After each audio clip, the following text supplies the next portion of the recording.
If you've ever thought that brain rot is bad for you, you're completely wrong. It's actually supposed to make us smarter. Let me explain, but to understand this, we need to go back in time. In 2022, I was laying in my sofa and I was scrolling through YouTube Shorts and I was just mindless. And I thought that I wanted to improve in a video game called Fortnite, and I was really locked in on that video game. So I scrolled through YouTube Shorts and I see that a video had popped up, something like, if you want to get better, watch this video. And so I click on the video, I watch a couple of minutes of it, but I can't stand how boring it is. Even though it's hit markers everywhere, even though it's literally hyper edited, I still become extremely bored. So I take YouTube Shorts pauses in between and TikTok pauses as well to scroll, to scroll, to scroll, just because I was so bored. And you might recognize that behavior in yourself, that everything feels like it's turned into black and white and you can't really understand the color that life has to give you. Everything seems boring and nothing seems purposeful. That's because of short form content. And now why did I say it's genius and it's something good when this is the thing, this is what has caused all of this? Well, it's because it's supposed to make us think and to make us to improve ourselves in different ways. Because right now, you're like a Ferrari making donuts in a parking lot, and that's step number one: overstimulation. This is very straightforward, since overstimulation is something that has been caused over a very, very long time. When you first discovered like YouTube and hyper-edited content, for example, when you were younger, for me I think it was when I was like 10 years old. Before that it wasn't really a thing. But when I first of all discovered these short-form hyper-edited content, my brain started to become overstimulated because I was consuming this and training my attention span to become shorter. If this is your attention span, like this, I trained it to become shorter and shorter and shorter because I continued to overstimulate my brain. And right there and then at my story in like 2022, my attention span was literally like 2 or 3 seconds, like a goldfish. I couldn't even think properly because my thoughts were just going like this. And when we are so overstimulated that we can't really think, it's like we're in a parking lot, for example, at Walmart, and we're driving a, how do I draw a car? Like this. If we're driving a car, for example, and we're in Walmart and we're making donuts inside of the parking lot, just destroying shopping carts, people have to move, there's literally chaos. This is a representation of how your brain works when it's so hyper stimulated through short form content. And this is why you can't really make sense of anything, because it's like you're driving, just pulling a lever through hyper stimulating content. It's like this: you have no control inside of your brain. But all of this, it has one common denominator. It is energy. Because short form content, I watched a video by Charlie Morgan a couple of weeks ago. It was titled something like, "You will never want to watch short form content ever again after watching this video." And what I represented here was energy. And he said the reason short form content is so addicting and so dangerous as well, it's because it's an amplifier of emotion. And what he meant was that it creates us to shift emotions all of the time. Because when we're scrolling, we're introducing like happiness, then we're introducing some nihilism, then some motivation, then some hope, then some all of the anger and all of these things. Rage bait, for example. Once we introduce so many emotions, it's just chaos inside of our brain. And so what we're doing is we're literally just going and we're creating these open feedback loops, and we can't really do anything with it since it's so much and it's so hard to our brain to process it. And so this is just, emotion is just energy in motion if we strip the words down to its core. Instead of driving a Ferrari in Walmart, for example, you can literally take it on the highway. And what that means is you can take this emotion and turn it into something beautiful. You can build skills and assets and valuable things for the future. You can become charismatic, smart, intelligent, all of these things through reducing the amount of overstimulation. And you do not quit short form content. you replace it with something more purposeful than it. Because if you have a purpose and if you have a sense of calling, a reason for why you're doing all of these things, a task, then overstimulation and content consumption just becomes more boring. And so if you can understand this cycle of overstimulation, you're on the head of breaking this cycle. And this is step number 1. Let's move on. Step 2, acknowledge the noise.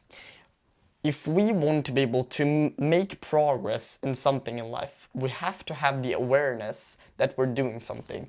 I've spoken with my parents a dozen of times, it's probably more than 10 times, about just the skill of awareness. That is the most important skill, I would argue, in your life. Because with awareness, we can literally do anything. I think it's 2 hours, but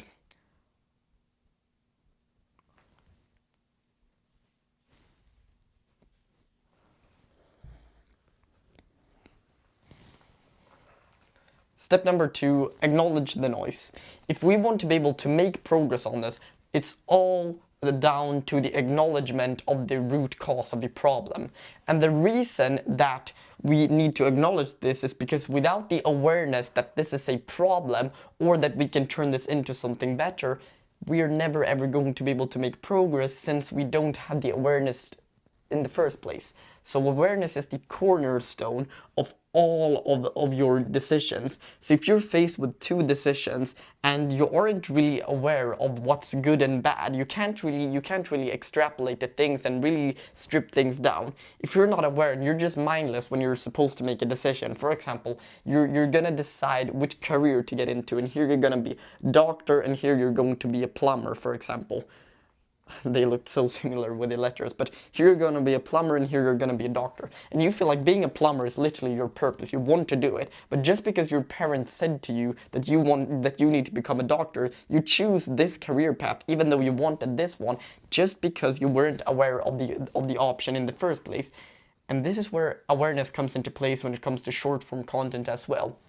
When we train ourselves to have an attention span of like 0.5 seconds, our brain will literally focus on one thought and generate another one and another one and another one. It's like we're overheated for like every single second. If you would pause this video and close your eyes for a couple of minutes, you will realize how much noise there is inside of your brain that needs to be filtered out somewhere. And the only way it can get rid of this noise is through 2 ways. It's with more noise, so that you kind of like you try to reduce the noise through distracting yourself, which is just detrimental. For example, with numbing yourself with short form content. And so what will happen is that if you do that with the noise, you're just creating even more noise in the future that your future self will have to get rid of. And then how we get rid of this, the better way, I would say, or I would suppose at least, but the better way to get rid of this is not through escaping. It's through the acknowledgement of the noise and sitting with the boring things. Because if we want to get something that is hard to obtain, for example, an attention span, it's directly linked to suffering. Suffering is the cornerstone.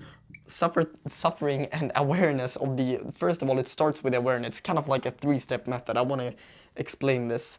I don't think I've got enough space to write this, but we'll just write A for awareness, and then we'll write, this is step number 1.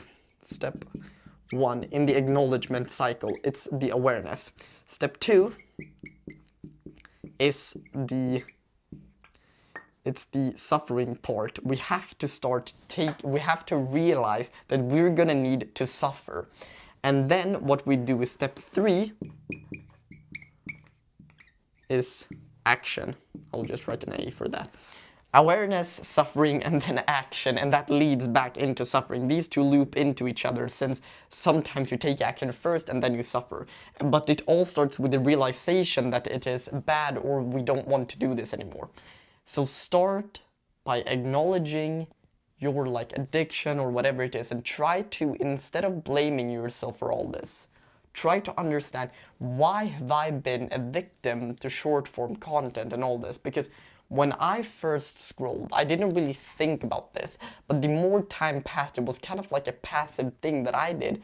I actually kind of like reflected about this, but I didn't really I wasn't really aware that I was reflecting in the first place, but it was more of like something like I started a YouTube channel, a history YouTube channel back in the day, and I just worked hard on that instead of actually like acknowledging the suffering, and then I started to suffer, and then I did this, because it takes a lot of friction for you to be able to get rid of something like this. But what we need to do is we need to replace this with something else, since you're like a Ferrari and you can't really just park it, excuse me, and leave the parking lot. But what you need to do instead is just go on the highway, learn some valuable skills, and now that's what I'm going to teach you right now in step number 3. Step number 3, leverage the chaos. And how we do that is through the adaptation of a new skill.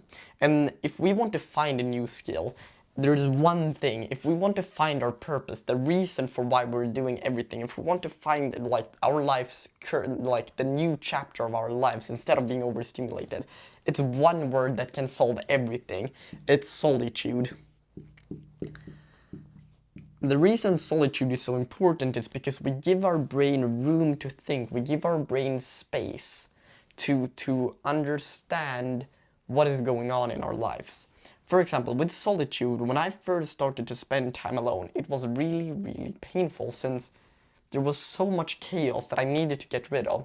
And the best way we can sort out all of this kind of like thoughts and messy memory, it's through solitude, but there's a specific action that we can do to solve this. It's through like venting or journaling. So for example, first of all, spend some time alone, like for 30 minutes. Write down a couple of bullet points or whatever ideas you get. If you don't get any, just keep on staying in the solitude. Then what we want to do is we've removed some of the friction right here. Let's say this is what's left. And now how we get rid of this, in my own personal experience, what I've done is I either vent, for example, I talk with a family member of mine, I talk with a friend of mine, and I speak about the thing that I feel is like the thing that's on my mind and how I can get to the next level. And we try to sort of sort it out. It's like you're blindfolded, but then then you've got a little bit more eyesight back. And then what you're doing when you're venting with someone, it's like you're slowly erasing this, because once at a time, somebody from a different perspective can start debunking your limiting beliefs or the things that you feel like. But it's important that this person is interested and it wants to actually listen. Otherwise, it will be very, very hard, since they don't really care, if that makes sense. But when you've spent some time alone in solitude, and when you've started to vent, you will start to get a somewhat more clear vision of what you want to do instead. And now we have to remove this and take it with incremental steps. Incremental steps just means that over time we increase the amount of volume that we're doing, but we're starting extremely small. We have to look at our ability to level up, kind of like in a video game. If you had bought a new video game, for example, it was like, let's take a common example, for example, Minecraft, and you wanted to kind of like get diamonds, for example, or beat the Ender Dragon. You can't just go into what is it called, like the I have no idea, but where do you beat the Ender Dragon? You can't just go there and beat it right away. You have to do like 5 or 10, even 15 steps. First of all, you have to do this and this and this, and then you have to grab this thing. It's like you have to do some quests before you can actually participate in the thing that you want to do right now. So for example, it can be, if you want to play a sport, then first of all, it's very hard for you to be consistent in a sport if you're not consistent with other things. So first of all, prove to yourself that you can actually do these things.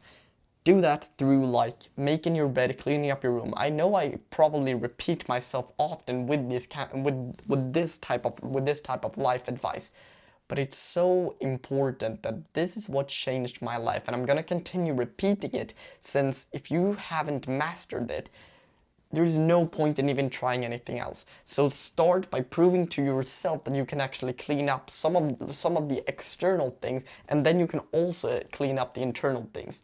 And then you will be left with a ton of time once you've deleted the apps and taken some time to spend some solitude. That's when you start researching, working hard, and the only way for you to discover if this is really like the thing that you want to do. For example, I tried a bunch of different things before I find something that was actually like enjoyable and meaningful, which was first of all my history YouTube channel, which I still have, but I don't really upload on it that often. I have my history YouTube channel, but then it kind of like over time it moved on to more like self-development, and now I've done YouTube. I've also tried a bunch. I've even tried different channels like with other niches, for example with divorce and all that, but that's a whole nother story. But when it comes to these things, we need to just try a bunch of things and then we will find something. Once you feel like you've moved on, the thing will just be a bit meaningless in the sense where like, why did I even do this in the first place? When you start questioning something like that, it can be a lack of motivation, but if you've been pursuing it for like 6 months, 12 months, even a year, even 3 years, then that's probably something that you should take into consideration and ask yourself, why do I not feel inclined to do this anymore? And so the only thing that you can do if you want to leverage this chaos is just take action. And if you have no idea what to take action on, just try a bunch of different hobbies, sports and all this. Then what you can also do in the meantime is just start living life as you were a child again. Because that makes you so much more happy. Go out and like jump in a puddle, climb a tree, go for a walk, goof around. Don't take life so seriously. I'm not saying this as a way for you to cope and escape with like drugs or alcohol or anything, but live as a child again. Embrace your inner child and just like start discover things and start to go on walks and start to do all of these things and try to just find your direction. And once you've started to figure this out and clean up your own like life and all that, you will feel so at peace with yourself and with your mind. But this is how brain rot is supposed to make you genius. And if you're the type of person who wants to like understand how you can level up just using 5 minutes a day, I have a short explainer video which you can watch in the link in the description. But this is really all I had to say for today, and I hope that you get some value, and I'll see you in the next one.